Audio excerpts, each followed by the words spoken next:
saudando a todos com a preciosa paz do Senhor Jesus. Estamos felizes por iniciar mais um trimestre. Tenho certeza que partilhamos esse sentimento com todos os nossos irmãos. Sempre na EBD que iniciamos um novo trimestre, há um renovo, há um sentimento de novidade. E isso é um novo fôlego que tomamos para recomeçar, né? Na escola nós temos o início do ano letivo e na escola bíblica dominical nós temos esse sentimento 4 vezes ao ano, né? 4 vezes nós iniciamos, nós reiniciamos e isso é muito bom. Louvamos a Deus, pois fomos presenteados esse trimestre com um tema, creio que será impactante. Os ataques contra a Igreja de Cristo. Uma lição de forte cunho apologético. É uma lição que vem para a defesa e fortalecimento da nossa fé. E atendendo às sugestões de alguns irmãos que frequentam assiduamente este canal, nós propusemos para a abertura desse trimestre um formato diferenciado que já foi realizado aqui, mas há algum tempo não era praticado. Trouxemos alguns convidados para estar cooperando na apresentação desta lição. Não será assim todas as lições desse trimestre, mas a abertura dela fica aqui este presente da Superintendência da Escola Dominical para todos aqueles que fazem o trabalho do ensino da Palavra de Deus. Estamos recebendo hoje pastor Israel Xavier, que coordena a área ali em Vila Rural, ele que também é preletor da Palavra, está sempre presente em diversos trabalhos de nossa igreja, membro de comissões de ensino, e louvamos a Deus pela presença do servo do Senhor aqui. Também o presbítero Sandro Farias, que é dirigente da Escola Bíblica Dominical na congregação em Casa Caiada, também tem experiência com o ensino da palavra, preletor de eventos e está sempre envolvido aí com o ensino das Sagradas Escrituras. Agradecemos também o nosso irmão ter atendido o convite. E o presbítero Gastone Alves, que é também membro da Superintendência da Escola Bíblica Dominical, conhecidíssimo de todos os irmãos, pois está sempre por aqui no EBD na Web, tanto na lição de adulto, como em todas as faixas etárias, né? Eu acho que ele é a pessoa que ensina mais faixas etárias, do maternal aos adultos. Os irmãos sempre estão encontrando aí o presbítero Gastone, que é grande companheiro nesta obra que o Senhor tem nos confiado. Então, com esta breve apresentação, eu convido você também a se apresentar e a colocar aí nos comentários do vídeo de onde você nos acompanha. Se aqui de nossa IEADALP, por gentileza, coloca aí qual é a tua congregação, se você dirige, se você é professor, se é secretária, se você é aluno da EBD, se nos assiste de outros estados e até mesmo países, né? Com a internet aí tem um alcance que ultrapassa as fronteiras, eu pediria que os irmãos colocassem de qual igreja nos acompanha, de qual cidade ou estado deste país. Nós ficamos sempre felizes. Os irmãos sempre estão nos vendo, nós nem sempre podemos ver quem está aí do outro lado, mas quando você colocar, nós ficamos muito alegres com a sua participação. E aqueles que comentarem o vídeo estarão concorrendo a um sorteio que nós vamos colocar o resultado na lição de número 2. No rodapé, lá na descrição do vídeo, nós anunciaremos quem é o ganhador. De que sorteio? Estaremos sorteando uma lição de capa dura, não é? Que é a lição do trimestre, muita gente gosta, e o livro de apoio. Então, um combo aí da lição de professor em capa dura e o livro de apoio para você que é professor, aluno de EBD. Então, vocês comentando já vai estar participando deste sorteio, que com certeza será uma bênção. Mas vamos então ao conteúdo da lição. Nós vamos aqui trazer uma breve apresentação, tanto da lição 1 como de todo o trimestre, para a glória de Deus. E esta primeira lição nos traz como título As sutilezas de Satanás contra a Igreja de Cristo. O inimigo das nossas almas tem como característica uma perspicácia revestida de sutileza. Ou seja, as suas táticas, as suas estratégias, elas são pouco perceptíveis. Exige de nós cristãos um constante estado de vigilância. Se nós não estivermos com a sensibilidade espiritual aguçada, a gente não percebe que o inimigo das nossas almas está agindo. Temos que ter cuidado, porque algumas pessoas terminam até elogiando ele demais, dizendo que o inimigo é inteligente, o inimigo é perspicaz, o inimigo é sagaz. Ele tem sim a inteligência, mas ela é limitada. E não podemos dizer que ele é sábio, porque a sabedoria é um atributo divino que Deus partilha com aqueles que têm uma vida santificada, a natureza pecaminosa regenerada e uma vida constante e debruçada na palavra de Deus. Então, cuidado para não ficar elogiando tanto o inimigo, mostrando tantas qualidades que ele nunca teve. O que ele tem é uma inteligência, é uma capacidade de formar estratégias, mas sempre destinada para o mal. E a principal característica é que ele não faz isso de maneira aberta, explícita, escancarada, mas ele gosta de trabalhar com armadilhas, ele gosta de trabalhar com situações que nos pegam de surpresa. E como igreja do Senhor Jesus, precisamos estar atentos para não cair nessas astutas ciladas, que é uma expressão que o apóstolo Paulo usa quando escreve a sua carta aos Efésios. A verdade prática da lição diz que de forma sutil e sorrateira o diabo desfere ataques à igreja. É preciso que cada crente saia ao combate com as armas espirituais dadas por Deus. E esta lição, ela vem não para nos amedrontar, não para nos aterrorizar, mas para nos despertar de qualquer sono espiritual, a fim de que tomemos posição. Nesta batalha espiritual não podemos ser omissos. Nesta batalha espiritual não podemos ser dormentes. A igreja precisa tomar uma posição defensiva, uma posição de proteção com as armaduras espirituais, mas também uma posição de ataque. Lembrando que esta posição de ataque não é contra pessoas. A igreja não luta contra pessoas. A igreja não luta, com a expressão paulina, contra carne e sangue. A igreja luta contra os principados e as potestades. A igreja do Senhor luta com as forças malignas, contra as forças demoníacas. E aí, muitas vezes, se nós nos vigiarmos, terminamos passando uma imagem de uma igreja que está com porretes, com cacetetes, batendo na cabeça das pessoas, desferindo golpes contra aqueles que não professam a nossa fé. E Deus não nos chamou para isso. A igreja levanta a bandeira do Evangelho, a palavra de Deus, que é uma palavra que é fundada no amor de Deus e que busca transformação, libertação de vidas. Sempre digo que a igreja ela deve lutar contra ideias, as ideias do inimigo das nossas almas, não contra as pessoas. Muito cuidado com isso. A gente sempre fala aquele chavão, Deus ama o pecador e aborrece o pecado. Então, isso é um chavão, é uma linguagem muito usada por nós para mostrar que, independente da pessoa, ela é carente do amor de Deus. Agora, cuidado, quando a gente fala que Deus ama um pecador, não é no sentido de ele amar em se relacionar. Deus ama o pecador que se arrepende.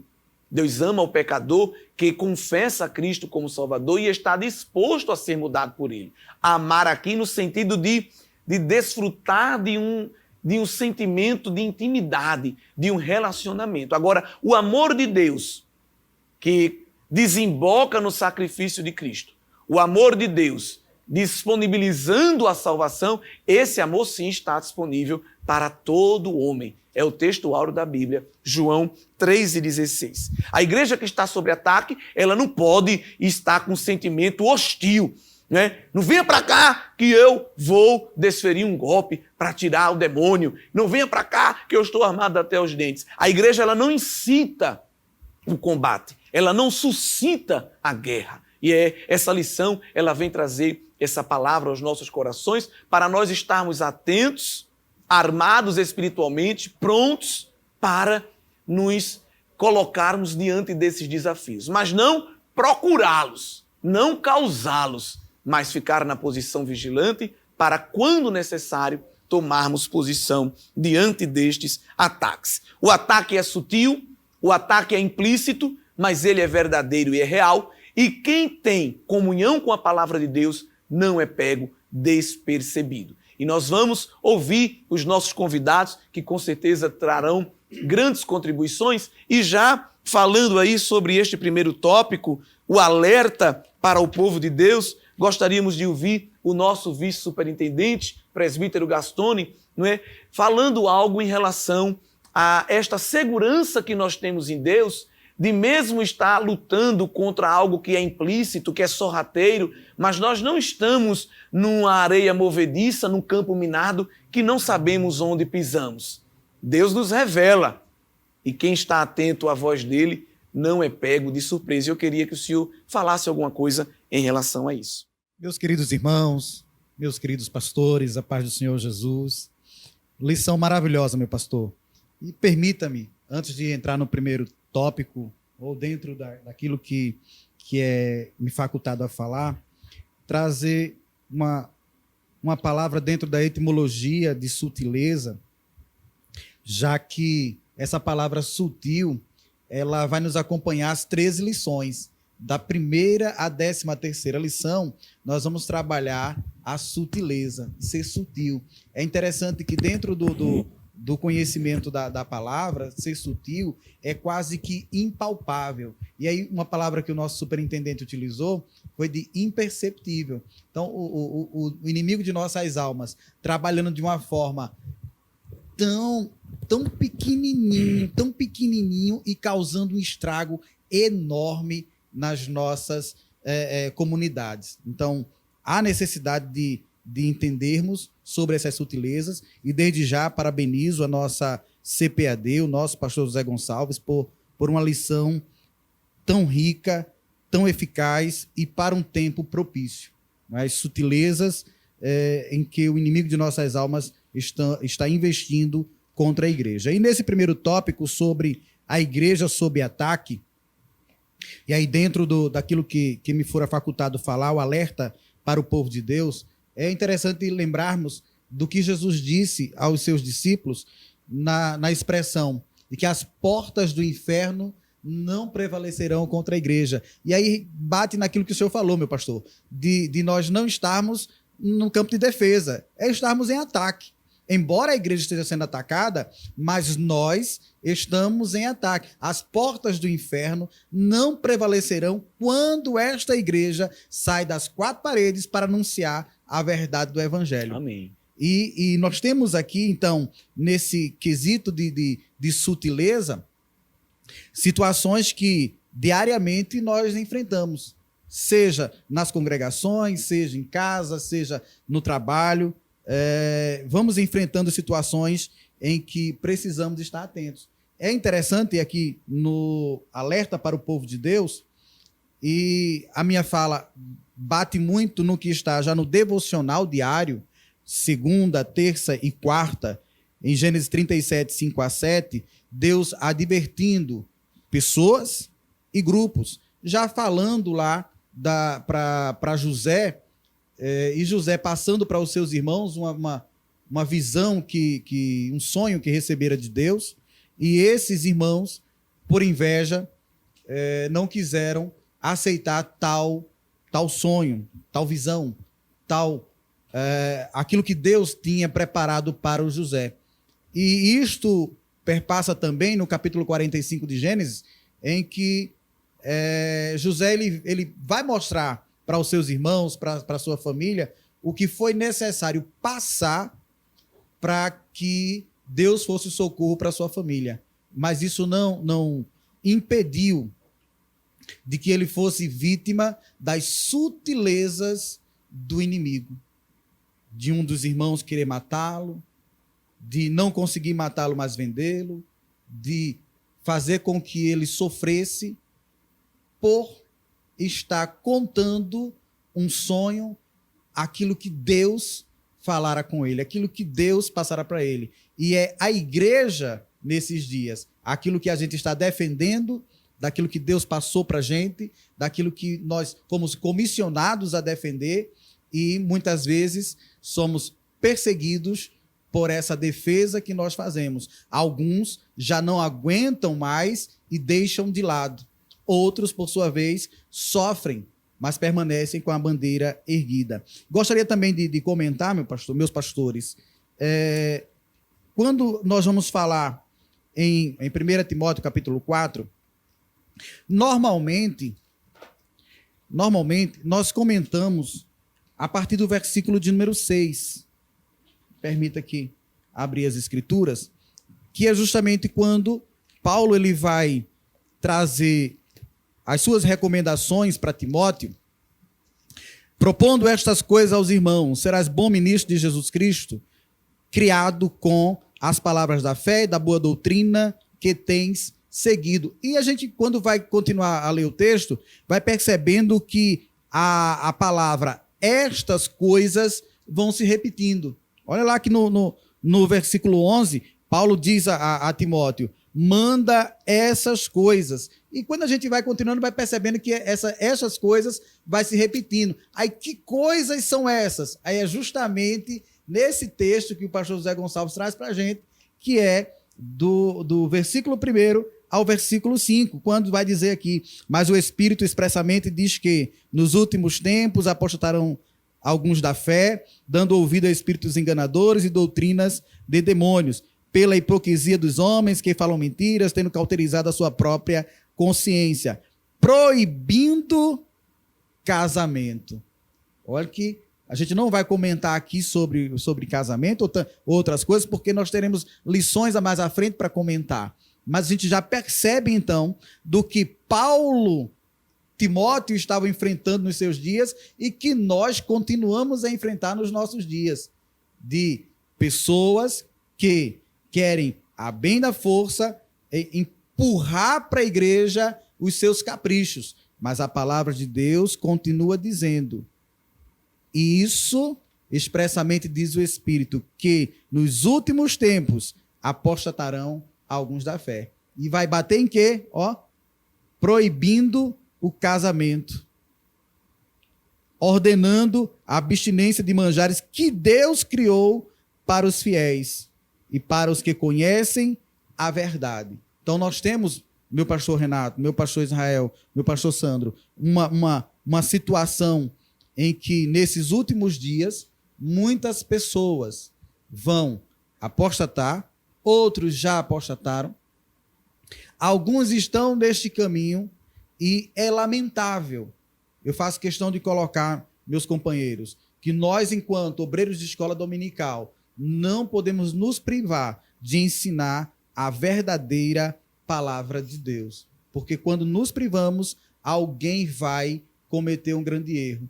Há poucos dias, e eu não ia comentar sobre casamento, há poucos dias levei para uma congregação a seguinte situação, e que acredito que os irmãos já puderam assistir esse depoimento, em que um determinado pastor, não de nossa convenção, mas por conta de má interpretação bíblica, em que interpretou mulher adúltera por adultera, confundiu um adjetivo com um verbo. Muito bem, meu pastor. E aí vai em busca de uma mulher, a mulher do seu amigo, e grande repercussão nacional, né? Como também grande vergonha nacional, por conta de um acento agudo. E isso, quando não, nós temos muitos erros de interpretação mesmo bíblica. E isso, nesses últimos dias, muitos passarão por esses erros. E aí, me permita, para fechar essa minha participação, meu pastor, citar aqui John Nelson Hyde, que diz assim: não posso esperar olhar para Jesus Cristo na cara e obedecê-lo, a menos que eu esteja na condição de soldado e ele de meu general. E nós fazermos a nossa função enquanto servos de Deus, compromissados com a palavra de Deus, ensinar como ela é. Porque, como disse o Senhor, como disse Paulo, a nossa guerra não é contra a carne e contra o sangue, mas contra as potestades. Que Deus nos ajude, nos abençoe. O Amém. presbítero Gastone, nosso superintendente, coopera com o pastor Renato, tem falado, e na sua fala eu estava meditando aqui que o texto, da lição traz o exemplo de José, um crente fiel, sob ataque. Paulo fala a Timóteo do casamento, é a família sob ataque, e O exemplo, por último agora, das Sagradas Escrituras é a palavra de Deus sob ataque. Então, são vários os ataques, de fato, do nosso arquirrival, do nosso inimigo, e por isso precisamos estar prontamente, não é, habilitados com a armadura de Deus e defender a nossa fé, defender o Evangelho. Sim, precisamos. E Deus nos previne através da sua palavra. Nós somos uma igreja pentecostal e vamos crer no exercício dos dons. Sabemos que Deus usa pessoas em profecia para nos falar e nos alertar de problemas que sobrevirão à igreja. Nós cremos nisso, sempre vamos a um ciclo de oração, a um culto e alguém diz, olha, Deus usou alguém, Deus falou, Deus disse. Mas mesmo que Deus não falasse mais nada por profecia, o que já está registrado nas Escrituras já é suficiente para alertar a dificuldade. Paulo diz aqui a expressão nos últimos tempos, e ele fala de um tempo, ele escreve isso há quase 2 milênios atrás, mas nós sabemos que tudo que se engloba da primeira vinda até a segunda vinda de Jesus é considerado últimos tempos. Mas não só ele falou. Nós temos Mateus 24, e Mateus 24, que é considerado o proto-apocalipse, ali é o próprio Senhor Jesus respondendo aos discípulos a pergunta que eles fazem no verso 3, dize-nos quando serão essas coisas e que sinal haverá da tua vinda e do fim do mundo, não é? Então nós temos aí um texto bíblico, por exemplo, em que o Senhor Jesus, ele próprio vai estar revelando sinais que antecedem o fim do tempo. E nós não somos pegos de surpresa, não é? Não sei, Gastone, se você poderia falar ainda alguma coisa, como a igreja deve se apegar aos textos bíblicos e procurar guarida neles, justamente para saber aonde está pisando, né? Não ficar com o cabelo em pé. Um crente não fica mais com o cabelo em pé, assustado, horrorizado, escandalizado. Meu Deus, que dificuldade, não é? Alguém até brinca aquela frase, minha avó dizia, meu filho, tu vai ver coisa. Né? E alguém diz, a minha avó dizia, mas antes da minha avó dizer, a Bíblia já ecoava esta mensagem, não é? Glória a Deus. Pois é, meu pastor. E aqui em Mateus 24, Jesus, meu Deus do céu, nos dá uma grande aula, né, daquilo que já acontecera nos seus dias e que viria a acontecer em nossos dias. Então, muita gente aí ficou assustado com a pandemia, muita gente ficou assustado com os terremotos, muita gente ficou assustado agora com a guerra entre a Ucrânia e a Rússia, só que já estava escrito. Ô, irmão Gastone, mas essa guerra, fome, peste, não já tinha? Só que quando nós vamos analisar a frequência com que esses acontecimentos vão se repetindo, isso aponta para o que Jesus disse em Mateus 24. Nesse tempo, muitos serão escandalizados e trair-se-ão uns aos outros, e uns aos outros se aborrecerão. E surgirão muitos falsos profetas e enganarão a muitos. E acredito que os irmãos lembram de algum tempo atrás, não faz muitos meses, alguém dizendo que a Bíblia precisava ser atualizada. E surgindo um após outro. Porque nesses dias, meu pastor, muita gente está precisando, ou pelo menos o seu ego está precisando, dos likes, dos joinhas, dos gostei, do compartilha aí. Muita gente está precisando aparecer lá as milhares de curtições para que ele seja bem visto, seja na sua rede social, nas mídias sociais. Tá? Mas tudo isso Jesus já apontava. E o que fazer? Nós, servos de Deus, como proceder? Aí Jesus também faz questão de alertar e dizer, fica tranquilo. Por quê? Versículo de número 13 de Mateus 24. Mas aquele que perseverar até o fim, será salvo.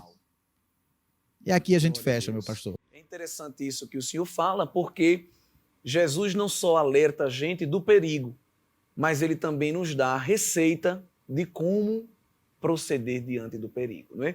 Jesus não é somente aquela pessoa que grita, né, anunciando, olha o mal aí. Não, mas além de nos prevenir, ele também nos dá a estratégia para suportar as dificuldades espirituais e vencê-las. Alguém até diz que o crente ele é fatalista, pessimista, né? Tem pessoas que não suportam quando a gente diz assim, as coisas estão difíceis, mas vai piorar. As pessoas não querem ouvir isso, as pessoas querem ouvir uma mensagem auspiciosa, não é? Ai, misericórdia! E alguns até usam os chavões, né? Sangue de Cristo tem poder, está repreendido. Mas a sinopse, da lição, pastor José Gonçalves utiliza a expressão certa.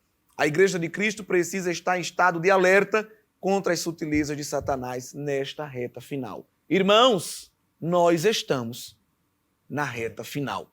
E isso já é um alerta para muita gente que está desapercebido. Outra característica dessa reta final que nós estamos vivendo é o afrouxamento dos valores éticos e morais. Nós estamos sobre várias, podemos dizer, frentes de ataque. O pastor Israel falou aqui algo muito interessante. É ataque na família, é ataque na igreja, é ataque em direção à palavra de Deus, né? Sofremos ataques como indivíduos, sofremos ataques como organismo, como organização, e não há como fugir disso. E nós temos aí duas esferas que o comentarista da lição fala, esferas de ataque, que é o ataque de natureza espiritual e o ataque de natureza moral. Nós temos aqueles bombardeios que sofremos quando estamos num culto, quando estamos na convivência familiar, às vezes uma enfermidade que é de origem demoníaca, às vezes um problema. Não estou falando daquelas pessoas que espiritualizam tudo, não é? Cai um controle remoto no chão, dentro de casa, diz que o inimigo está furioso e aquilo ali é para tirar a paz, e aí a gente vai espiritualizando, porque as pessoas têm uma tendência de demonizar ou de angelicar tudo que acontece à sua volta. Mas, de maneira consciente, equilibrada, nós sabemos sim que sofremos ataques espirituais que são vindos do inimigo das nossas almas. E ataques morais que vêm para tentar manchar a reputação, que vêm para distorcer os nossos posicionamentos. E quando a gente hoje abre as redes sociais, encontramos muitos desses ataques, que é uma principal característica dessa geração pós-moderna, né? O relativismo moral. A não aceitação de uma universalidade da verdade. É destruir o objetivo para colocar em cena o subjetivo. E aí cada um é dono do seu valor, dono da sua verdade, dono da sua certeza, e o mundo caminha sem nenhum fundamento. E eu queria que o pastor Israel Xavier trouxesse algumas contribuições dentro dessa temática. Pois não, pastor Renato e demais irmãos aqui presentes e nossos irmãos que nos acompanham. De fato, relativismo é algo que está muito aí presente nos dias pós-modernos, estes dias em que nós vivemos. E o comentarista, não é, o pastor Gonçalves, ele diz que a igreja deve ter o devido cuidado, porque há aquelas situações, aquelas ideias, não é? Usando aqui o termo do pastor Renato na introdução deste debate, desta conversa aqui, que há ideias muito claras, não é, que de fato são do nosso inimigo, de Satanás, não é? O inimigo de Deus, o inimigo da igreja. Há, por exemplo, ideologias neste mundo presente que aí atacam a família, atacam a instituição divina, que é o casamento, o padrão bíblico do próprio Deus, um casamento heterossexual, monogâmico. E aí vem ideologia de gênero, né, para confundir as mentes de muitas pessoas, para inclusive atacar violentamente, declaradamente as nossas crianças. E, por outro lado, também o pastor destaca que há aquelas formas mais sutis, né, usando então o termo também da lição para este trimestre, que é, por exemplo, a concessão que às vezes é feita em relação ao divórcio. Quando haverá a lição, né, que nós vamos estudar mais detalhadamente este assunto. E o pastor Gonçalves, ele coloca a seguinte expressão: aquilo que era uma exceção parece que está se tornando uma regra entre os santos do Senhor. E isto, nós que defendemos a sã doutrina, que nos esforçamos para viver a palavra de Deus, devemos observar. O divórcio, ele não deve ser entre nós, Igreja do Senhor Jesus, uma regra, senão uma exceção.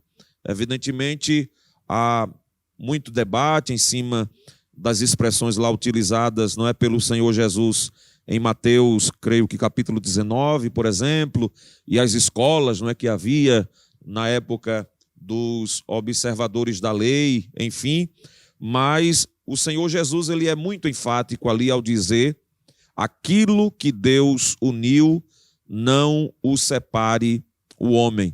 Então, eu entendo que o pastor Gonçalves, ele exemplifica para que a igreja tenha cuidado para, por exemplo, não relativizar o divórcio, não relativizar a dissolução do casamento, em contrapartida a um princípio da indissolubilidade do casamento divino, do casamento bíblico proposto pela palavra de Deus. É um exemplo, ele cita outros e vai apresentá-los, não é, de forma muito objetiva, aí ao longo deste trimestre, e os irmãos, professores, alunos, estejam atentos, empenhados em estudar e ensinar a palavra de Deus. Mas é isto, queridos, relativismo é contra a absoluta verdade.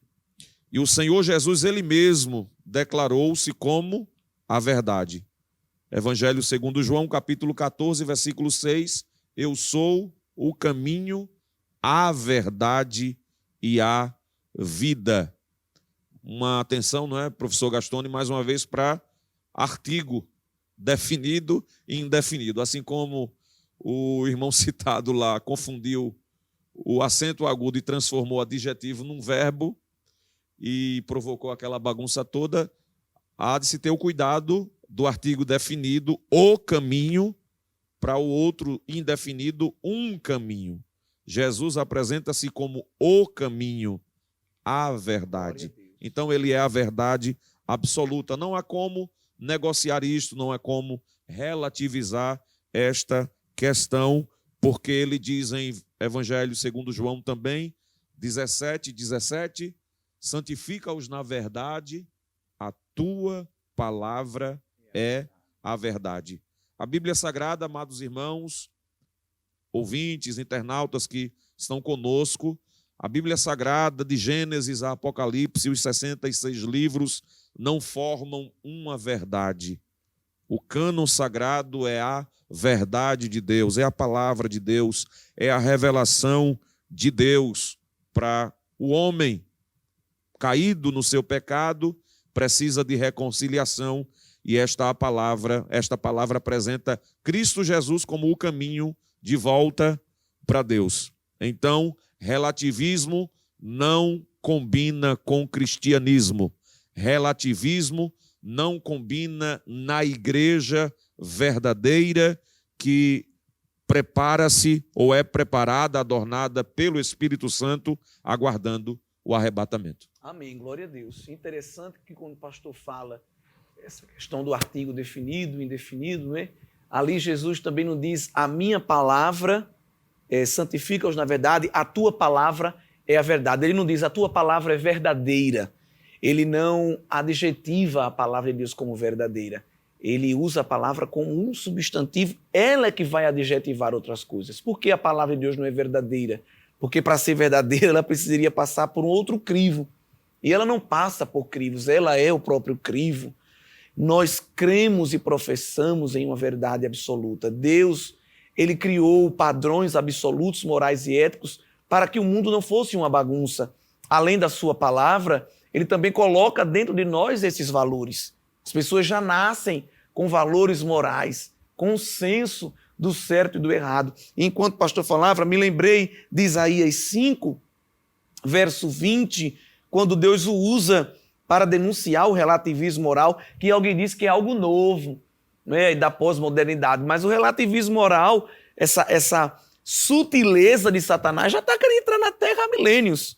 E aqui Isaías já tinha que denunciar. Ai dos que a mal chamam bem e ao bem mal, que fazem da escuridade luz e da luz escuridade, e fazem do amargo doce e do doce amargo. É uma repreensão de Deus. Uma repreensão severa de um Deus que exige pingos nos is, pretos no branco. É uma situação tão difícil que vivemos hoje que nós não podemos nem usar certos termos, não é? Até a explicação para o pecado como escuridão é tido como um discurso hoje racista, intolerante, não é? E eu achei muito interessante uma pessoa dando uma palestra e disse que alguém lhe repreendeu quando falou sobre pecado, dizendo que o pecado enegrecia. E alguém disse, isso é um discurso mau seu aí. Ele disse, olha, eu vou lhe convidar a uma experiência, fecha aí os teus olhos. E a pessoa fechou os olhos. Ele disse, qual é a cor que você está vendo? Não é? E a pessoa entendeu a mensagem. Pronto, a gente não pode negar que há uma escuridão. E a escuridão nada mais é do que a ausência de luz. Está aqui o físico e ele pode explicar isso muito bem. Então, as pessoas, elas hoje não aceitam um padrão absoluto moral, porque isso vai de encontro a práticas que elas têm exercitado e professado. Então, elas querem adequar a palavra de Deus às suas práticas do que adequar as suas práticas à palavra de Deus. E esse relativismo tem entrado até na igreja, pastor infelizmente. Renato, eu lembro aqui também, cito, o pastor Renato leu pela boca do profeta Isaías, não é uma repreensão do próprio Deus Pai, não é? E no Apocalipse eu cito aqui uma repreensão do Deus Filho, o Senhor Jesus, o Senhor da igreja, e pensando aqui neste ataque ou nestes ataques de Satanás contra a igreja do Deus vivo. Mas tenho contra ti o tolerares, que Jezabel, mulher que se diz profetiza, ensine e engane os meus servos, para que se prostituam e comam dos sacrifícios da idolatria. É a repreensão do Senhor Jesus à igreja de Tiatira, uma das 7 igrejas da Ásia Menor, e ele diz, tenho contra ti o tolerares, e ele exemplifica aqui na figura, não é, de Jezabel e das práticas de engano, de prostituição, bem como de idolatria. Então, queridos irmãos, a igreja que agrada ao seu Senhor, não é a noiva que prepara-se para o grande casamento com o noivo, é a igreja que aborrece o que o Senhor da igreja aborrece. E se ele não tolera, a igreja também não tolera. E, repetindo, voltando aqui à introdução do pastor Renato, a igreja, quando prega contra as práticas, ataca ou contra-ataca, digamos assim também, espiritualmente falando, não é? A pessoa ou a igreja não personifica alguém, não elege um nome de um homem ou de uma mulher para fazer este ataque, mas é a ideia, é o conceito, e isto a igreja, ela tem autoridade de Deus para fazê-lo, porque Paulo também diz a Timóteo que a igreja está posta como coluna e firmeza da verdade. Pastor Israel, permita-me fazer um complemento dentro de sua fala ainda sobre esse relativismo, mas no que é comentado sobre a família, não tem para onde a gente não comentar. Eu gostaria realmente de ficar ouvindo vocês dois aqui o tempo todo, mas dá uma vontade, né, Sandro, de falar alguma coisinha complementando. Eu sei que é preciso respeitar o tempo de comentário, mas quando o senhor abriu aí em Apocalipse, eu também estava aberto em Apocalipse, por incrível que pareça, também na 4ª carta aqui à igreja de Tiatira, graças a Deus, convergindo os pensamentos. Mas quando falou-se do relativismo, a gente vê bem o quanto que a família ela tem sido atacada, e aí Sandro vai comentar mais na frente com a ideia desse ataque à família, e por consequentemente essa família atacada, uma família fraca, vai gerar igreja fraca, pelo menos nas palavras do nosso comentarista. E como a gente já tem vários conhecimentos, e aí nosso pastor Renato comentar a respeito já da minha profissão, e os irmãos sabem que nós, enquanto diretor de escola, professor de escola, temos percebido muitas situações difíceis, vivências mesmo entre os nossos alunos, entre os pais dos alunos. Nós temos situações, meu pastor Renato, em que a família está totalmente destruída.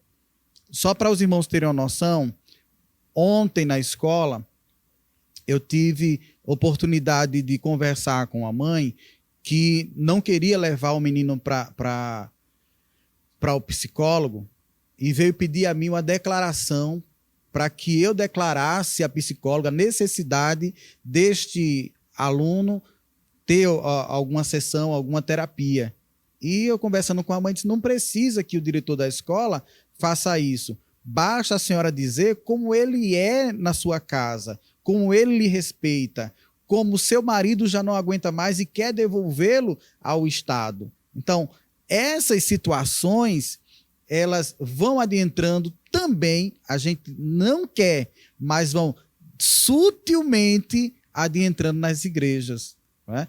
E muita gente trazendo isso como relativo, dentro do relativismo moral, que é o que o senhor comentou agora há pouco. E dentro desse relativismo moral, há uma grande preocupação, e ainda volto a chamar a atenção, não só para nós, que estamos à frente de escola dominical, à frente de congregações, mas para nós, aqueles que exercem a função de ensino da palavra de Deus, que é muito fácil, meu pastor, nesse período, nesses últimos dias de neopentecostalismo, chamar alguém para dar um rodopio na congregação, chamar alguém para cantar e querer animar a igreja. Mas quem faz isso é o Espírito Santo de Deus. E nós, quando não assumirmos o compromisso com as Sagradas Escrituras, vai ter alguém que vai relativizar, e o prejuízo vai ser muito grande, vai ser enorme. Tá? Muita coisa para comentar, meu pastor. O senhor saiu, olha, colocando aqui gasolina para a gente, não é? mas fica por aqui porque o tempo não nos permite um comentário extenso. Mas lição, é somente a largada. Né? Exatamente, só a largada. Mas é a vontade aqui de comentar realmente uma lição muito maravilhosa nesse comentário das sutilezas, né, Sandro? E essa relativização, ela exige de nós sensibilidade espiritual. Eu disse aqui que a gente não pode espiritualizar tudo, mas, por outro lado, também não pode apenas racionalizar. Nós somos pentecostais, irmãos, e precisamos ter esse equilíbrio entre o espiritual e o racional. E aí me lembro do dom de discernimento de espírito, e queria, pastor Israel, o senhor fala aí que Deus, ele denuncia a igreja de Tiatira porque ela tolerou. E se ela tolerou, ela fez concessões. E se fez concessões, ela foi diplomática. E na esfera cristã, eclesiástica, nem todo o tempo dá para ser diplomático. Diplomático que digo no sentido de barganhar os valores e fazendo concessões, colocando panos quentes, diante dessas decisões que devem ser tomadas no combate ao pecado, não a pessoas, mas no combate a práticas que distorcem a palavra de Deus. Então, eu queria que o senhor falasse, até o senhor como pastor de igreja, o senhor como apacentador de rebanhos, da necessidade premente e urgente da igreja exercitar esse dom de discernimento de espírito. A figura do diplomata, pastor Renato, na verdade é aquela figura de evitar a guerra, não é? Sim. E a lição, a Bíblia está dizendo que nós estamos em guerra. Então, vamos lutar, vamos resistindo e vencendo em nome do Senhor Jesus, é o que a palavra de Deus ela nos garante. É o apóstolo Paulo, voltando, né, ao texto, inclusive citado por presbítero Gastone, na primeira carta a Timóteo, capítulo 4, no versículo 2, na atualizada de Almeida, diz consciência cauterizada. E quando isto acontece, o homem que encontra-se neste estado, ele deixa de dar, ou a sua consciência deixa de dar testemunho, cessa em sua função, não é? Há uma expressão muito utilizada, o tribunal da consciência, e aí o indivíduo se torna depravado. E Paulo fala desta verdade lá naquele contexto de 1 Timóteo 4. E, de fato, o pastor Renato, presbítero Sandro, presbítero Gastone, discernimento espiritual é um dom que deve ser ressaltado nestes dias, um dom espiritual, não é, conforme o ensino de Paulo à igreja em Corinto, deve ser ressaltado da sua importância para os dias atuais. Não é? Na Bíblia de Estudo Pentecostal, uma Bíblia muito conhecida em nosso meio, ela dá a seguinte definição para este dom. Trata-se de uma dotação especial dada pelo Espírito, o Espírito de Deus, para um julgamento correto das profecias e distinguir se uma mensagem provém do Espírito Santo ou não. E eu lembro aqui de Paulo, quando elogiado, não é, por uma jovem, creio que quando chega a Filipos, sim, lá em 16 de Atos, e a jovem por detrás deles, de Paulo e dos seus companheiros de obra missionária, os elogiando, dizendo que eles eram pregadores do evangelho, da palavra de Deus, e Paulo discernindo, aí Lucas registra que ele não fala à moça, ele fala ao espírito e repreende o espírito de adivinhação e o espírito demoníaco, portanto, que havia naquela jovem. E aí as consequências a gente sabe, não é, ao decorrer do relato de Lucas, lá em Atos 16. O apóstolo João, na sua primeira carta universal, no capítulo 4, diz à igreja que vós tendes a unção para discernir, para entender, para distinguir, irmãos, entre o que vem ou o que provém e o que não provém de Deus. É o filtro espiritual, sim, infalível, e que cada crente tem, sim, à sua disposição. O amado irmão, membro do corpo de Cristo, servo, serva de Deus, não é, no qual habita o Espírito Santo, este Espírito não é espírito de confusão. Não é assim que a Bíblia nos ensina? Então, o discernimento espiritual, de fato, queridos, é algo imprescindível para os nossos dias. Eu lembro até de uma letra de autoria do pastor Armando Filho, né, um cantor muito conhecido em nosso meio evangélico aqui no estado de Pernambuco. Ele compôs uma letra que fala exatamente de discernir. E ele diz: Pai, eu preciso aprender a discernir entre o que vem do homem e o que vem de ti. Para não ser enganado nos dias aqui, eu preciso aprender a discernir. Então, busquemos com fervor, então, tal qual alguém pode buscar o dom da profecia, e é legítimo, tal qual pode alguém pedir a Deus o dom da palavra da sabedoria, da palavra do conhecimento, peçamos a Deus também o dom de discernimento de espírito, para que a igreja do Senhor Jesus não seja enganada, não seja iludida com tantas mensagens, com tantas palavras que nós vemos hoje em dia. Busquemos a Deus, pela sua palavra, a devida orientação. Eu lembro de uma orientação de professor em sala de aula. Nenhuma experiência, irmãos, está acima da revelação bíblica. Nenhum testemunho, por mais especial, extraordinário que seja, ele não estará nunca acima da palavra de Deus. Amém. Glória a Deus. Renato, eu queria pontuar algo também Sim. muito importante. Eu estava lembrando aqui da mente cauterizada, que normalmente uma pessoa que tem uma mente cauterizada, ela perde totalmente a sensibilidade de ouvir a voz de Deus. E contribuindo com os irmãos, no livro de Romanos, capítulo 1, versículo de número 24, Paulo fala da depravação dos gentios.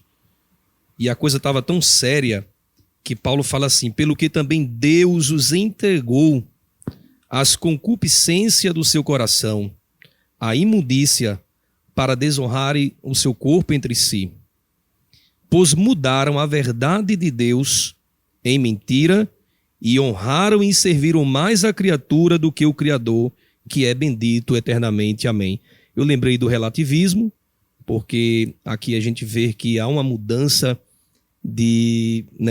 daquilo que é verdade, as pessoas atribuem como mentira. Paulo também fala isso no versículo 18, quando diz que do céu se manifesta a ira de Deus sobre toda a impiedade e injustiça dos homens, que detém a verdade e injustiça. Né? Então acredito eu que uma pessoa que tem uma mente cauterizada, infelizmente ela está num caminho de ser entregue por Deus às suas próprias concupiscências. É a pessoa que vai desembocar na apostasia, que é a negação consciente da fé. E isso não começa do dia para a noite, não é uma coisa assim abrupta, né? É um processo. Por isso precisamos ter o discernimento, porque esse ataque ele chega na forma de elogio. Não é? Paulo não repreendeu alguém que estava lhe desonrando, repreendeu alguém que estava lhe honrando, mas sobre ação demoníaca. E aí, queridos, nós já vamos entrando no terceiro tópico, quando, além de saber que a esfera desse ataque é de natureza moral e espiritual, o nosso querido, amado irmão superintendente Gastone diz também, né, que quando nós temos famílias fracas, nós temos uma igreja enfraquecida e nós temos uma sociedade enfraquecida. Nós estamos vindo de um trimestre em que estudamos os valores éticos e morais do reino de Deus e vimos que a igreja foi chamada a influenciar. A igreja é sal da terra, é luz do mundo. A igreja é chamada para promover na terra uma identidade. Pastor Israel acabou de citar o texto de Paulo falando a Timóteo que a igreja é coluna e firmeza da verdade, né? Em algumas traduções é esteio aí da verdade. Então, não que a igreja seja a dona da verdade, né? Que a sociedade relativista não suporta saber que alguém detém a verdade. A igreja, ela não é a dona, ela não detém, mas ela é conhecedora e proclamadora desta verdade que está no próprio Deus. E a igreja tem acesso a isso e proclama. Por isso que ela é bombardeada pelo inimigo das nossas almas. Por quê? Porque a igreja hoje é praticamente a única guardiã desse discurso que diz, ei, existe algo que é certo e existe algo que é errado. Então, a gente vê que vários setores da sociedade sofrem injustiça e a sociedade toda se levanta em eco de defesa. E a igreja, quando sofre os seus ataques,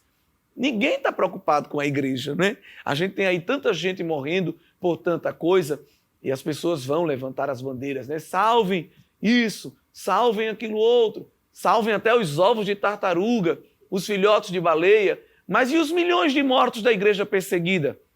No norte da África, no sul, do oeste da Ásia, no Oriente Médio.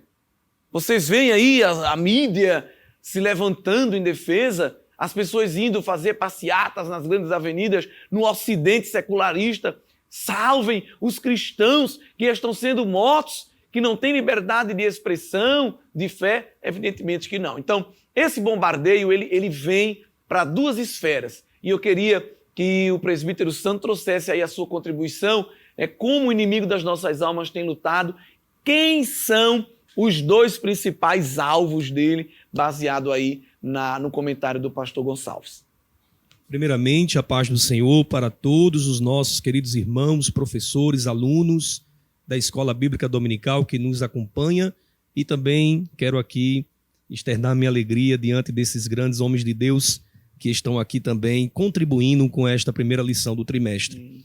Eu quero pontuar aqui, pastor Renato, as duas esferas que sofrem diretamente esse ataque hoje, que é a esfera religiosa, representada pela igreja, e a esfera social, representada pela família. Não é de admirar, irmãos, que tanto a igreja como a família, ela recebe ataque do diabo, né? Até porque, 2 Tessalonicenses, capítulo 2, versículo 4, fala aqui do anticristo, mas revela aqui, evidentemente, o que o diabo pensa, acha, o que ele quer, na verdade, fazer. Aqui está escrito assim: o qual se opõe e se levanta contra tudo que se chama Deus.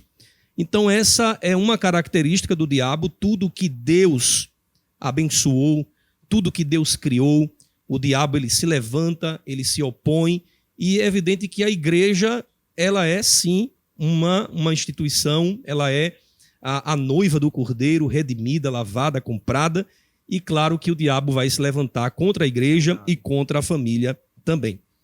A outra questão importante, eu me faço uma pergunta, né?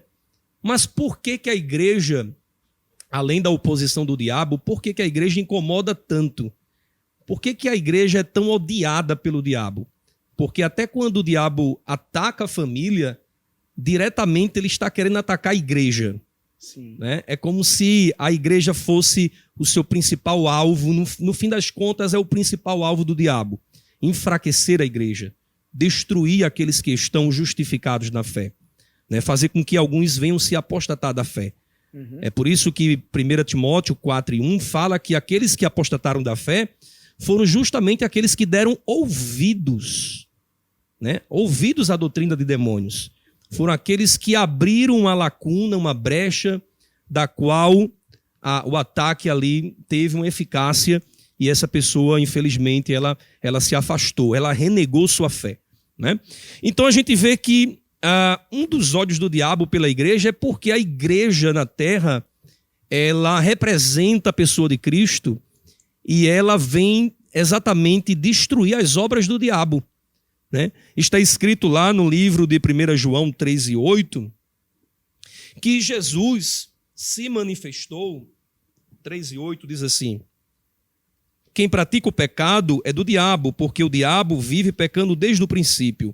Aí vem o que eu estava dizendo: para isto o Filho de Deus se manifestou, para desfazer as obras do diabo, né? Logo a gente entende que se Jesus veio, se manifestou para destruir as obras do diabo, e a gente vê isso em diversas passagens bíblicas, quando Jesus entra em Cafarnaum, e o povo que estava assentado em trevas viu raiar uma grande luz, né, tirando aquelas pessoas da situação de pecado, de destruição.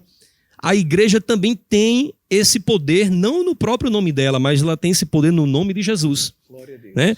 João 14:12 fala que aquele que crê em Jesus, obras maiores eles vão fazer, né? Então essa é uma garantia que a igreja tem, que no nome de Jesus ela vai destruir as obras do diabo. Por isso que o diabo odeia tanto a igreja. A outra perspectiva que eu penso desta raiva, deste ódio do diabo contra a igreja, é porque a igreja é uma grande influenciadora no mundo, né? Está lá em Mateus 5:13-14, quando a igreja ela tem sabor e quando ela brilha, ela acaba influenciando as comunidades, as pessoas, e transformando a vida das pessoas. E por último, a igreja é a base que sustenta as verdades do evangelho, né? Está lá em 1 Timóteo 3:15, dizendo que a igreja do Deus vivo, é importante salientar isso, né, Gastone? Que apenas a igreja do Deus vivo, ela é a coluna e firmeza da verdade. Não é qualquer uma que se diz igreja, né? Não é qualquer barraco que se abre ou qualquer pastor que se diz pastor, não. Nós falamos da igreja do Deus vivo. Esta é a que sustenta as verdades da palavra de Deus. O segundo alvo de ataque, pastor Renato, seria então a família, né? Como falamos aqui agora há pouco, a família ela é uma instituição divina, Sim. Né? Ela é uma instituição divina, criada por Deus e que tem sofrido ataques ferronhos, ataques de todos os lados, através de filmes, séries, as mídias em geral, a internet, as redes sociais, até um comercial que passa numa televisão, né? Tudo vem para desconstruir a família que foi constituída por Deus.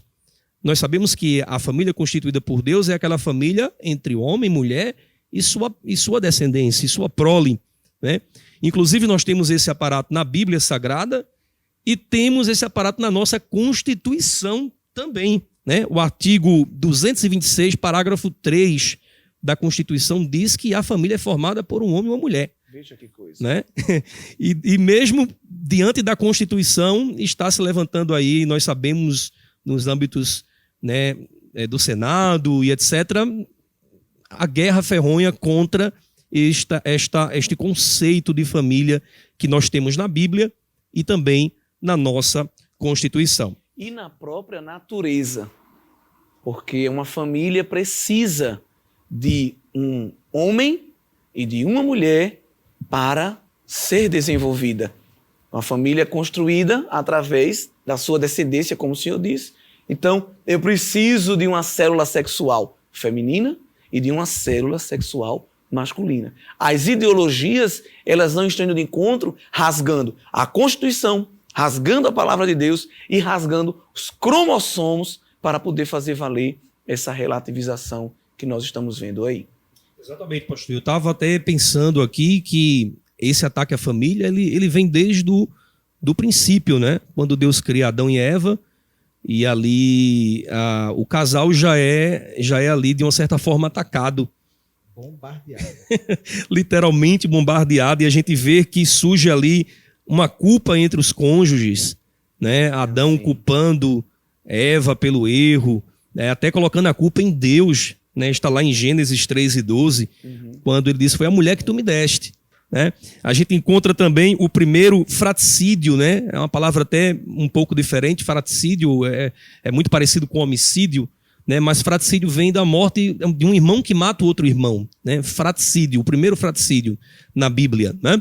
Então a gente vê que as consequências de ceder ao ataque do diabo, nós até hoje sofremos com essa consequência, porque a nossa natureza é pecaminosa por conta do ceder aquele ataque do diabo. Sim.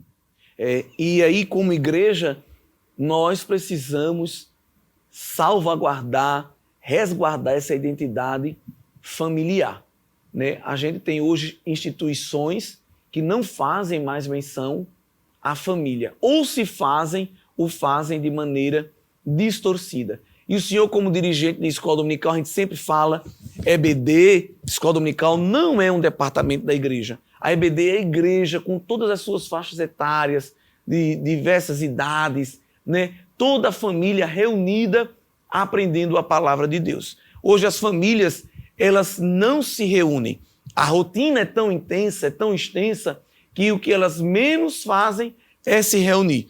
O pai trabalha para colocar o filho na aula de balé, na ginástica, no taekwondo, na aula de inglês, né? O menino passa o dia tão atarefado, até mais atarefado que o pai, e a única coisa que eles não fazem é se encontrar. E é isso que o inimigo, de fato, quer. É porque quando as famílias não se reúnem ao redor da palavra, de fato, elas são enfraquecidas. O senhor, como dirigente EBD, como pai, não é, que já tem diversos filhos e ainda vai ter mais, se Deus permitir, eu queria que o senhor falasse aí, pastor Israel também aqui é pai, viu, irmãos? E presbítero Gastone também, e eu também, mas sou o mais novato no time. Então, Deus abençoe Henrico. Está em casa. Mas o presbítero Sandro, como dirigente de EBD e como pai, o senhor poderia falar aí essa importância, a gente vai aproveitar, porque nós estamos no trabalho de EBD, a importância da escola dominical para fortalecer a família diante desse ataque e também do culto doméstico, que é algo que muitas famílias cristãs, eu não posso falar nem das famílias que não servem a Deus, mas famílias cristãs que têm negligenciado este importante recurso espiritual. Aí a gente quer lutar contra o diabo cantando corinho de fogo, clamando o sangue de Jesus, e estendendo a mão para ver se sai um raio de fogo ali, mas há uma ferramenta tremenda que está ao nosso alcance. Eu queria que o senhor falasse aí dessa importância de reunir a família nisso. E permita-me, pastor Renato, além da família, para a própria igreja local, Sim, não é a EBD. Amém. Amém. Eu sou muito adepto, né, ao culto doméstico. A gente lá em casa tem uma frequência muito boa e os benefícios são diversos. São diversos. Eu inicio fazendo uma pergunta, inclusive, para todos que nos acompanham aí, porque é o seguinte. Primeiro, para que nossa família existe? Né? Qual o propósito de termos uma família? Né? Alguns pensam que criam filhos para ser bem-sucedidos, para ter muito sucesso, para ganhar muito dinheiro. Né? E quando se entra por esse caminho, evidentemente esse pai, essa mãe, ele vai focar literalmente, não que esteja errado em fazer isso, né? Mas ele vai focar literalmente apenas para que aquela criança, aquele jovem, aquele adolescente cresça e seja o melhor naquilo que ele vai fazer. No entanto, o principal propósito da família é, de fato, glorificar a Deus. Amém.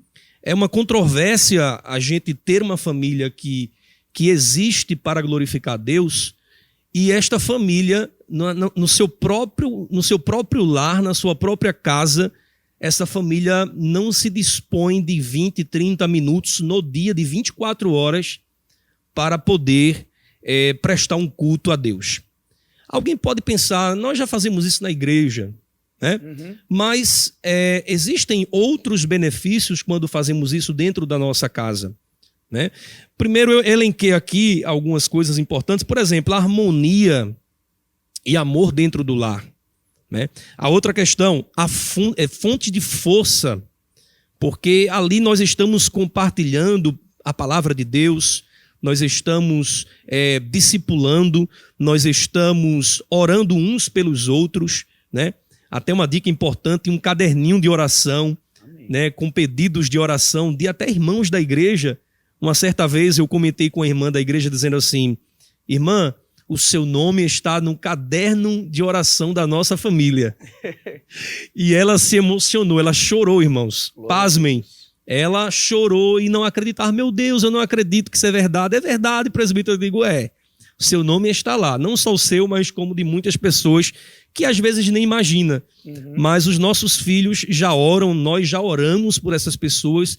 E estamos ensinando uma lição muito importante aos nossos filhos, e não só apenas a eles, né? Porque alguém pode pensar, então só vou fazer culto doméstico se eu tiver filhos. Não, se você é casado, você já está construindo uma família, sim, você deve e pode fazer um culto doméstico entre você e seu cônjuge, né? E com certeza você vai colher muitos frutos da parte de Deus. A outra questão, pastor, que o senhor falou é a respeito da escola dominical, a importância da EBD. Eu anotei uma frase aqui que eu queria ler para os irmãos, que eu achei muito, muito interessante. O maior impacto que podemos ter na vida vem pela educação. E a EBD, ela trabalha literalmente com essa parte de educação. Né? A EBD é uma ferramenta crucial, aí entra a guerra, né? Na guerra contra o sistema cultural que hoje nós vivemos. Sim. A guerra cultural que hoje nós enfrentamos. Uma guerra muito pesada. Né? A criança vai para a escola, nós vamos para o trabalho, né? E literalmente somos bombardeados com a cultura, né? Cultura que normalmente não glorifica o nome de Deus. Uhum. Né? Então a EBD ela tem esse papel de trazer ferramentas para que a gente vença essa guerra cultural. E por último, a EBD é uma ferramenta crucial no discipulado das próximas gerações. Amém. A EBD não tem fim. A escola dominical é uma escola que ela sempre, a cada trimestre, tem um novo tema, um novo assunto e nunca se acaba. Então é uma educação continuada. Sim. É uma educação continuada. E essa educação continuada vai formar discípulos para as próximas gerações. Né? E é por isso que é uma obra tão atacada, né, pelo diabo também. É sim, que nós sejamos motivadores desse trabalho em nossas congregações. Né? Oremos para que Deus desperte a igreja e que ela demonstre interesse pela palavra, pois esse é um caminho de vitória. O caminho da vitória não é só aquele culto lá das 7 voltas da vitória, mas principalmente a igreja investir tempo no estudo das Sagradas Escrituras. Vejam, irmãos, que isso aqui é só o preâmbulo, o prelúdio, né? Essas palavras bonitas aí, a abertura de um trimestre que com certeza vai fazer a gente refletir em muita coisa. E aí, nós já estamos caminhando para o fim e eu queria falar um pouco dos exemplos de ataques que o inimigo tem desferido contra a igreja do Senhor. Nós vamos falar nesse trimestre de vários temas. Alguns a gente vai repetir em relação ao trimestre passado. Observe e eu louvo a Deus por isso. Vamos ter uma lição para falar sobre a sutileza da normalização do divórcio. E estávamos comentando aqui, antes de iniciar, no making off, que parece que Deus está querendo falar com alguém. Parece que Deus está querendo falar com alguém, porque há um tema que está sendo recorrente. E se o alerta está sendo recorrente, é porque parece que a prática está querendo se tornar também frequente. E, como disse aqui o nosso pastor, alguém está querendo tornar a exceção uma regra. Mas nós vamos estudar sobre a imoralidade sexual, as ideologias contrárias à família, a negação das escrituras sagradas como palavra inerrante, como autoridade final para a nossa vida, como palavra de Deus, o movimento dos desigrejados, a utilização incorreta das mídias sociais, que hoje está derrubando muita gente, enfraquecendo a fé de muitos irmãos, a espiritualidade holística, a crente pode ser vegano, aí a gente vai ter muitos temas interessantes que podem ser falados, o dilúvio existiu mesmo, Cristo já ressuscitou, coisas aí querendo colocar os milagres bíblicos como mito, dizer que Cristo não ressuscitou, ele ressuscita no nosso coração quando a gente aceita ele. Isso aí é um sutil ataque do inimigo das nossas almas, Deus é misógino, Deus é cruel, é machista, coloca a mulher lá atrás. Então, esse trimestre vai ser importante para desconstruir essas falsas verdades, essas sim, falsas verdades que o inimigo das nossas almas quer colocar dentro da igreja. E aí nós vamos apenas aqui de maneira panorâmica, para deixar os irmãos gostinho de quero mais, eu queria que o presbítero Santo falasse um pouco aí da ridicularização da identidade pentecostal, Nós somos um dos povos cristãos que mais sofre nessa era aí do meme, nessa era das piadas da internet. O pessoal pega lá um vídeo de um culto e já vira meme. Eu estou até falando assim que eu não quero mais ir para culto que tem transmissão, porque qualquer coisa que você fala, já pega lá e faz uma piada de você, faz uma figura, não tem como fugir disso. Mas, infelizmente, irmãos, nós estamos vivendo uma ridicularização da fé pentecostal. Tudo que as pessoas fazem, dizem que é Deus, qualquer arrepio, qualquer remeleixo, foi o Espírito Santo, e isso tem contribuído. O Satanás ele tem usado isso para afastar pessoas da fé. Olha aí, isso daí não é nada de Deus, E as pessoas ficam com a imagem de que aquilo é um culto cristão. Eu queria que o senhor falasse um pouco sobre isso daí como um exemplo de ataque do inimigo. Ok, a coisa é muito séria, Primeiro a gente tem que saber qual é a identidade pentecostal. O próprio comentarista, na lição, se não me falha a memória, lição 8, ele vai falar sobre as sutilezas ao ataque ao movimento pentecostal, Lição 8. Muito bem.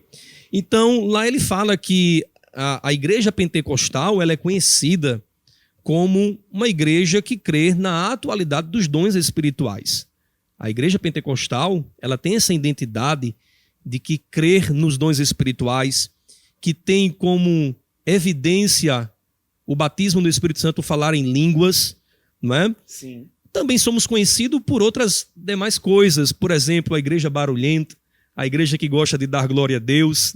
Isso é maravilhoso, dar glória a Deus, dar aleluia, isso é tremendo, isso é muito bom, Nós gostamos também, eu acredito que todos aqui também gostam. Sim, Gastone gosta muito. Todos nós gostamos também. Claro que com ordem e decência, mas nós gostamos também. Só que no meio disso tudo aí, isso tem sido deturpado com o tempo, E tem aparecido, meu Deus, na internet tem aparecido coisas que a gente até duvida se aquilo é verdade. Eu vi esses dias a unção do cavalinho. Meu Deus. Ô pastor, é um negócio que é ridículo. Na verdade, é ridículo, né? Um irmão sobe nas costas do outro e faz ali um movimento, a unção do cavalinho. Coisas sem fundamento, sem propósito, que de fato aquele que não é crente, aquele que é de outra denominação, vai trazer de uma certa forma, vai ver a gente como, né, como algo ridículo. Só que eu quero dizer aqui aos irmãos que a fé pentecostal assembleana, que é chamada de o Pentecoste clássico, né, não tem nada a ver, irmãos, com essas demonstrações Verdade. que na internet nós vemos, né? Tome muito cuidado com isso, tá bom? E fora essa unção do cavalinho, a unção do caicai, o carnaval gospel, a share gospel, passinhos dentro da igreja, irmão, né? Pessoas dançando, fazendo passos, umas liturgias totalmente distorcidas, né? A oração que faz esquecer o sofrimento, parece que dá um apagão, uma amnésia na mente da pessoa. Isso não representa a igreja, a Assembleia de Deus. Isso não representa. Eu quero falar com todas as letras. A igreja pentecostal, né, clássica, Assembleia de Deus, ela é uma igreja séria, uma igreja que tem como a palavra o seu fundamento principal para o ensino das Sagradas Escrituras. Amém, glória a Deus. Você falando aí, eu me lembrei daquele livro Pentecostes, Esta História é a Nossa História. É um clássico. Eu não lembro o autor, não sei se é o Robert Menzies. É um livro fininho, dá para ler poucos dias. E ele ali defende muito a fé pentecostal clássica. Ele diz que a fé pentecostal clássica tem como característica três verdades. Ela crê que Jesus é o Filho de Deus e não há salvação a não ser nele, que as Escrituras Sagradas são a palavra de Deus inerrante, viva, eficaz, eterna e autoridade final para todos os assuntos da vida, e que, através do Espírito Santo, nós somos cheios de poder, capacitados para proclamar o Evangelho da salvação. Ele elenca essas três características, esse tripé, como a marca da identidade pentecostal clássica. Então, quer saber se a igreja que você frequenta, que se diz pentecostal, é uma igreja pentecostal à luz das Escrituras?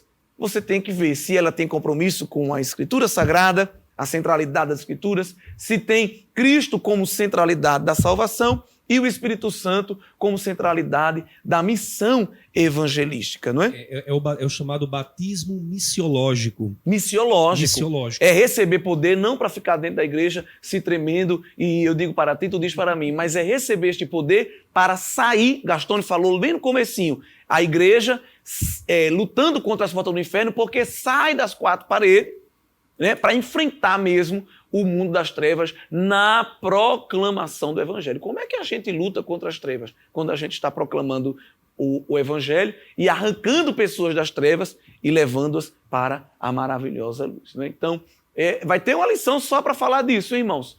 E aí, se na igreja aí estão cantando um hino que não tem nada a ver com a Escritura, estão pregando palavra que não tem nada a ver com a Escritura, convida esse pessoal para a lição 8, né? Diz a ele que vai ter algo muito especial. A lição 8 espera por ele. Está longe ainda.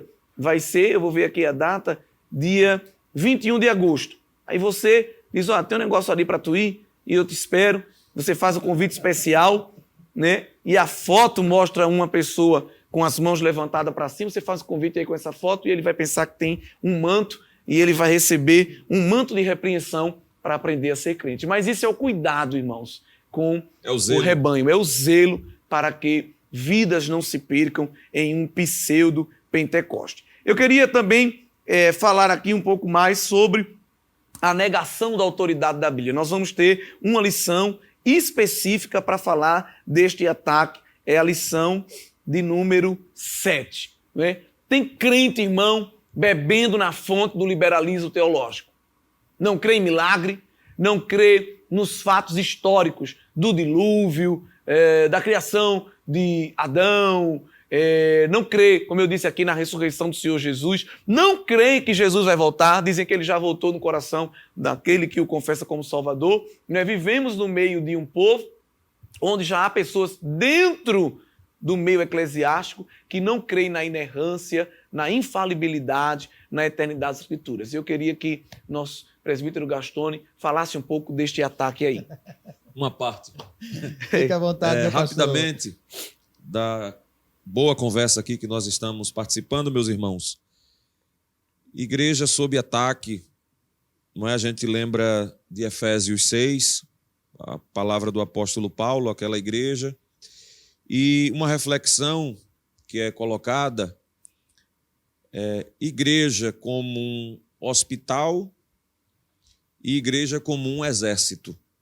Não é? A gente entende, pela nossa experiência pastoral, que a igreja, sim, é um lugar onde as pessoas são tratadas espiritualmente e devem ser assim, mas quando falamos de ataques, de fato, a gente precisa perceber essa ideia da igreja como um exército de Cristo, não é?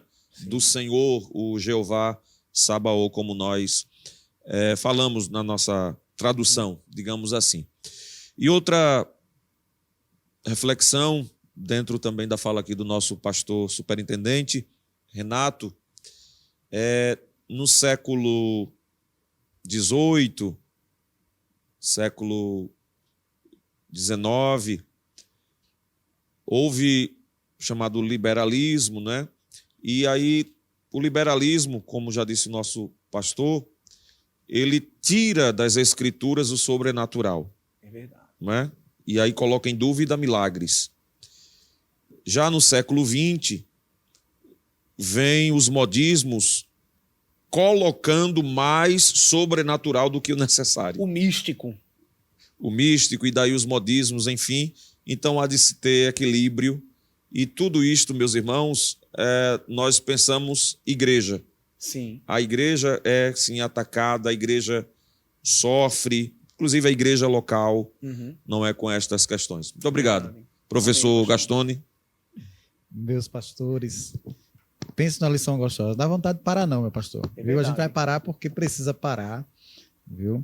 Então, antes de responder o nosso pastor Renato, eu não quis atrapalhar a fala do pastor Israel, mas quando o Sandro começou na teologia das perguntas, né, então a gente ficou inquieto para trazer também algumas contribuições. E aí, dentro desse relativismo moral, dentro dessas esferas de ataque, nós temos então o que a gente deve entrar aí nas lições futuras no marxismo cultural, impregnado nas escolas, nas universidades, e que a gente, querendo ou não, está batendo as portas das nossas congregações.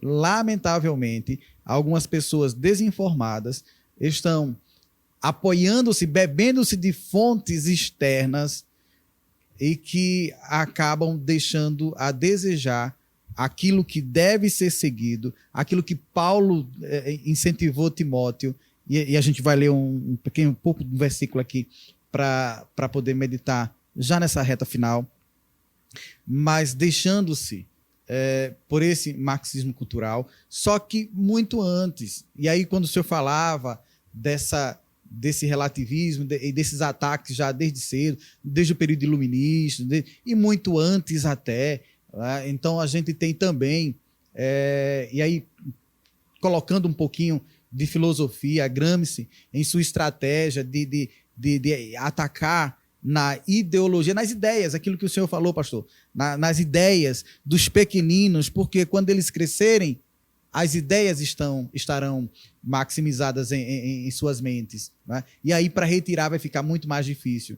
Então, a gente está com o nosso meio secular impregnado do antideus, do anticristo, do que é não as coisas sagradas, do que é não as coisas celestes, do que é não ao bom. E aí volta aquilo do que aqueles que dizem do que é bom é ruim, do que é ruim é bom, do relativismo, daquilo que não presta, isso que é o certo, né? E a gente vem vivenciando essas coisas. E é lamentável que o ataque à família, eu sei que a gente vai ter momento para comentar especificamente sobre a família, mas o ataque à família, seja a nossa família, a nossa unidade nuclear lá no nosso lar, mas a nossa família enquanto congregação local, a nossa família enquanto enquanto convenção, a nossa família enquanto igreja do Senhor Jesus, ela é bastante atacada. E a necessidade de nós entendermos isso. E que aqueles que têm um mínimo de conhecimento sobre essas coisas não pode, de forma alguma, cruzar os braços. E é aí que está o problema. De muitas pessoas que têm o conhecimento, os irmãos que estão acompanhando não perceberam, mas o presbítero Sandro aqui tem um comentário maior do que o próprio comentarista da lição. Né? Então, assim, se Sandro, que tem esse comentário todo, fechar o seu comentário, fechar a sua boca e não se pronunciar, quem vai fazer isso? Porque fica um esperando pelo outro. E nós, enquanto igreja, temos essa missão, essa função. Nós sabemos que o inimigo é sutil e nós não podemos deixar que essa sutileza vá acabando, destruindo as nossas igrejas. Embora a gente saiba, como o nosso pastor Renato já falou, as coisas vão de piorar, porque nos últimos dias, nós estamos vivendo esses últimos dias. E permita, meu pastor, para fechar essa parte, essa contribuição que Paulo ele vai falar com Timóteo na segunda carta de Paulo a Timóteo, para que ele e quem tivesse acesso à carta entendesse. Capítulo 4. Conjuro-te, pois, diante de Deus e do Senhor Jesus Cristo, que há de julgar os vivos e os mortos na sua vinda e no seu reino, que pregues a palavra, que instes a tempo e fora de tempo, redárguas, repreendes, exortes com toda a longanimidade e doutrina. Não tem para onde correr, meu pastor. Por mais que alguém queira fazer um arrumadinho, um conchavo, um ajeitado, um passado à mão, não tem para onde. Nós que temos compromisso com a palavra de Deus, segue aqui o conselho de Paulo a Timóteo e a cada um de nós. A você, que faz parte da liderança da Escola Bíblica Dominical, que tem o seu chamado para o ensino. Deus continua nos chamando a pregar a palavra com ousadia, com firmeza, com dedicação. Para isso fomos cheios do Espírito Santo, para proclamar as verdades eternas da palavra de Deus. Não é? Uma outra sutileza de ataque que temos enfrentado dentro da igreja, mas relacionada a pessoas que estão fora dela, é o movimento dos desigrejados. As estatísticas do IBGE estão aí, vão nos trazer novas informações, mas os irmãos sabem que ao longo aí da virada do milênio e dessas primeiras décadas, o número de pessoas que se confessam cristãs, né? Não são pessoas que negaram a fé, elas confessam se dizer cristãs, mas adotaram a postura de não congregar, de não fazer parte de nenhuma igreja. Esse número, né, de pessoas conhecidas por desigrejados tem só aumentado. E é interessante que há pessoas que estão ou são desigrejadas até dentro da própria igreja, porque são pessoas que vão aos cultos, mas não congregam. Elas não interagem com nenhum departamento, com nenhum trabalho da igreja, elas não se dobram ao apacentar do seu pastor. São pessoas que vão ao culto, entram, assistem o culto como um produto, consomem aquilo, no final dizem se gostou ou não, e se saem. Elas não estão participando como membro do corpo de Cristo. E pastor Israel também, com a sua experiência, né, já pastoreou várias igrejas em cidades diferentes. Pode nos falar alguma coisa também deste ataque sutil que o inimigo das nossas almas tem também nos bombardeado?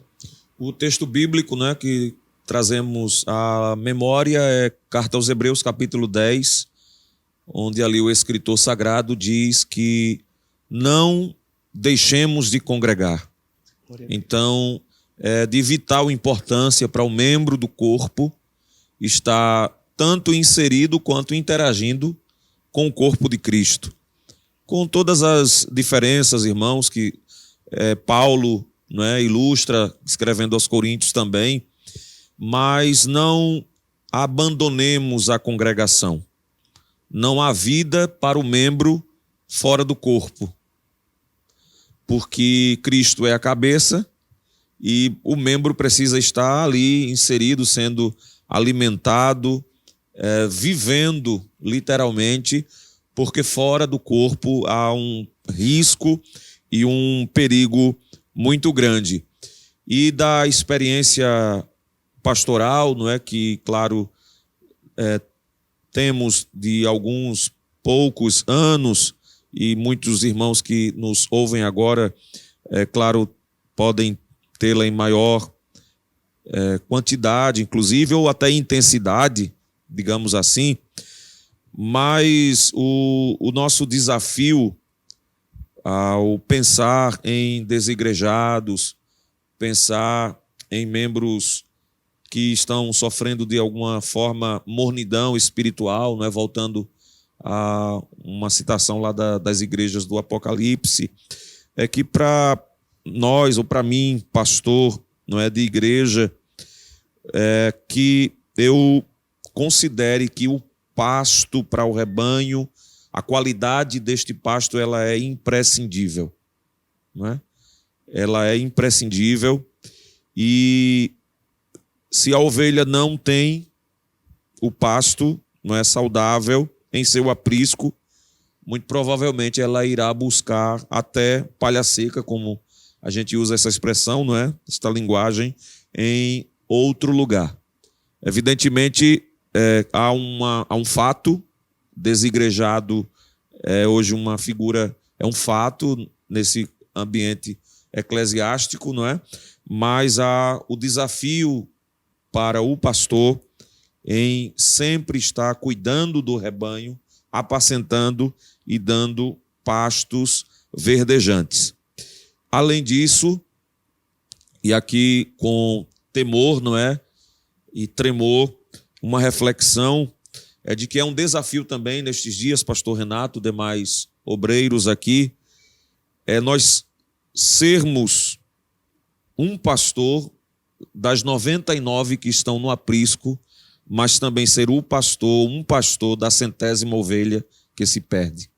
Amém. Então isto de fato é desafiador para os nossos dias, com tantas coisas à nossa volta, mas certamente a graça, a ajuda de Deus não nos faltará neste exercício pastoral. Mas não deixe de congregar. O irmão, a irmã é igreja e precisa estar na igreja local, servindo a Deus até que o Senhor venha. Amém, glória a Deus. E uma coisa interessante aí que o pastor fala, a dieta da ovelha é simples, é pasto verde. A ovelha não enjoa de pasto verde, né? Ovelha que é ovelha não vai chegar para comer no pasto verdejante e dizer, mas só tem isso? A igreja do Senhor Jesus, ela se satisfaz com a palavra. E aí vamos encerrando, lembrando, depois da lista de armaduras espirituais de defesa que o apóstolo Paulo elenca no capítulo 6 da carta aos Efésios, ele encerra apresentando a arma de ataque no verso 17. Tomai também a espada do Espírito, que é a palavra de Deus, orando em todo o tempo com toda oração e súplica no Espírito, e vigiando nisso com toda perseverança e súplica por todos os santos. Este é o caminho da vitória para os ataques e os bombardeios que temos enfrentado, tanto como indivíduos cristãos e como igreja. Uma igreja comprometida e compromissada com a exposição bíblica, o ensino das Sagradas Escrituras e com o fervor advindo da oração. Há igrejas que possuem predileção por uma destas ferramentas em detrimento da outra. Há igrejas que preferem a exposição bíblica à oração, há outras que preferem a oração, reuniões de muita oração e pouca exposição bíblica, mas nós devemos pedir, através da ajuda do Espírito Santo, o equilíbrio entre momentos e sentar para se alimentar da palavra e para juntos, aqui é com todos os santos. O Senhor não convida ninguém a ser um guru, um místico, o profeta que ora mais do que todo mundo. Não, com todos os santos unidos na exposição, na meditação das Escrituras e também na oração. Fazer isso nos nossos devocionais, fazer isso nos nossos momentos com Deus, mas também como igreja, como exército, porque se tem alguém ali enfraquecido, Deus vai usar outro que está mais equipado para ajudá-lo, e como exército nós vamos vencendo essas pelejas. Irmãos, a vontade era de continuar mais, mas eu não sei nem quanto tempo nós já estamos falando e nós não queremos cansá-los. Mas aí nós vamos deixar aqui ainda 2 sugestões de obras muito úteis nesse trimestre. Uma de John Stott, que é conhecido de todos, O Cristão em uma Sociedade Não Cristã. É um livro que vai trazer subsídio teológico para esse trimestre, para vocês, professores. Nós temos aqui capítulos que mostram como a igreja deve se posicionar, por exemplo, diante do casamento e do divórcio, do aborto, dos relacionamentos homossexuais, de um mundo plural, né? Então, com certeza vai trazer resposta para muitas questões desse trimestre. Um outro livro que é um clássico, né, do Norman Geisler, que é Ética Cristã, Opções e Questões Contemporâneas. Aqui nós também vamos ter capítulos que vão se posicionar sobre o aborto, sobre o sexo, a homossexualidade, o casamento e o divórcio e tantas outras coisas que vão ser úteis nesse trimestre. Ao longo das demais semanas, nós vamos trazendo outras sugestões bibliográficas para os irmãos se embasarem. Mas as principais ferramentas os irmãos já têm ao seu alcance. É a palavra de Deus e a oração. Tenho certeza que será um trimestre muito abençoado. Vamos deixar aí o espaço para o pastor Israel deixar as suas considerações finais, presbítero Sandro e nosso querido presbítero Gastone também. Eu agradeço o honroso convite, um prazer estar com os irmãos aqui da Superintendência da Escola. Desejo um ótimo trimestre, não é? Todos os professores e alunos da EBD, desde as crianças até as classes de adultos.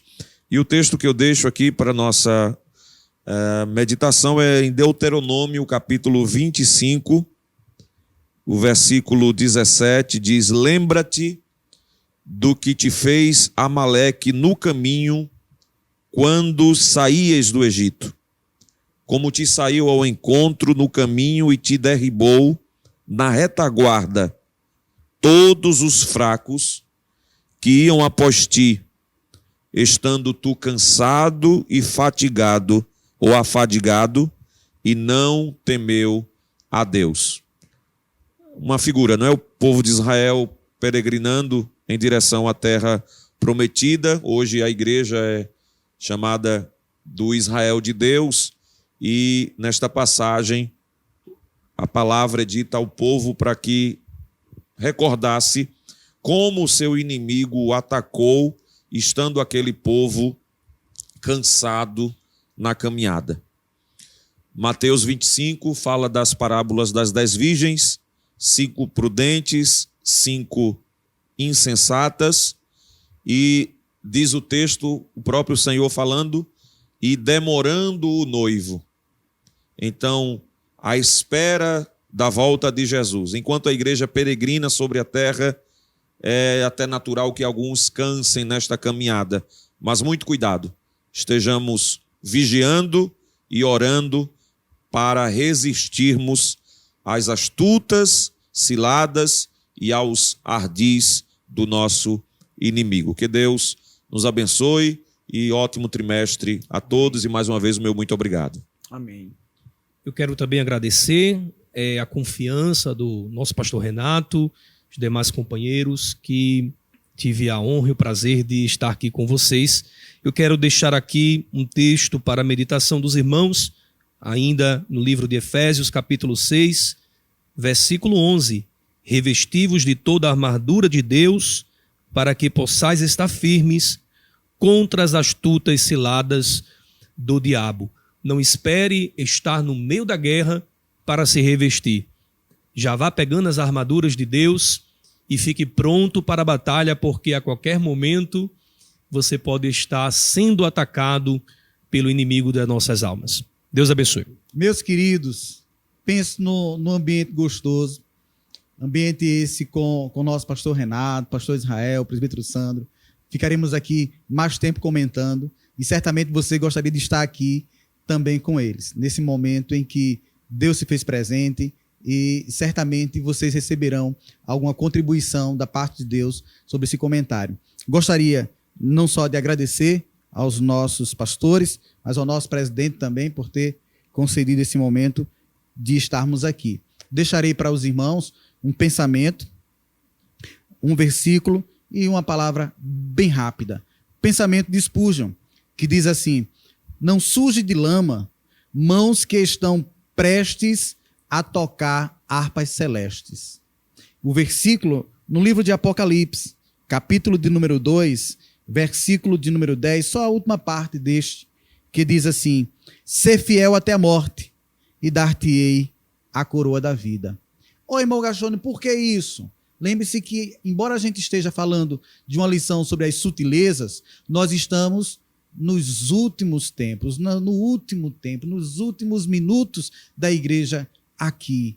E quem vive nesses últimos dias, nos últimos momentos, não está preocupado em terminar a casa, não está preocupado se vai casar, se vai deixar de casar, olha a reforma disso ou a reforma daquilo, a compra do carro ou daquilo outro. Quem está vivendo os últimos dias diz, como diz as Escrituras: ora vem, Senhor Jesus, ora vem, Senhor Jesus. Que Deus te abençoe no nome do Cordeiro. Amém. Glória a Deus. Deus abençoe os nossos convidados que atenderam ao convite. E com certeza a nossa audiência aí será enriquecida com tantas contribuições. Queremos agradecer também à equipe de comunicação e mídia da nossa igreja, na pessoa do pastor Jailson Trajano, e agradecendo a ele, nós estendemos nossa gratidão a todos os envolvidos. Alguns irmãos nos perguntam por que não fazemos o programa sempre assim, mas isso exige, irmão, todo um equipamento,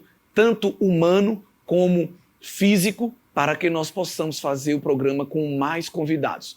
Então, nós temos sempre aquele costume de trazer preletores dando uma aula de cada semana, mas atendendo às petições que muitos irmãos nos falam nos encontros, quando nos encontramos nas congregações, e nosso irmão Gastone, que também é da superintendência, sabe disso. Então, resolvemos fazer esta edição comemorativa de início de trimestre, uma edição especial para os nossos irmãos. Nos ajuda compartilhando, nos ajuda aí publicando nas suas redes sociais, para que a palavra de Deus encontre guarida em muitos corações e em tudo isso o nome dele seja glorificado. Que o conhecimento é capaz de mudar a vida de quem lê, a gente já sabe. E que livro você pode comprar em qualquer livraria. Mas nós transformamos 100% do nosso lucro em mudança de vidas, através da ação social, evangelismo e missões. Ao adquirir qualquer um de nossos produtos, seja presencial ou à distância, você está investindo em alguém. Na próxima vez que você for comprar livros ou artigos evangélicos, não vá em qualquer lugar. Vá na Livraria Arca Missionária. Uma nova história começa quando você compra aqui. Agora você pode fazer a sua contribuição através do Pix, uma operação rápida, segura e sem custos. Abra o aplicativo do seu banco, clique na opção Pix e em seguida vá na opção Transferência. Depois é só digitar nossa chave Pix, que pode ser o nosso CNPJ 11 120 490 0001 86.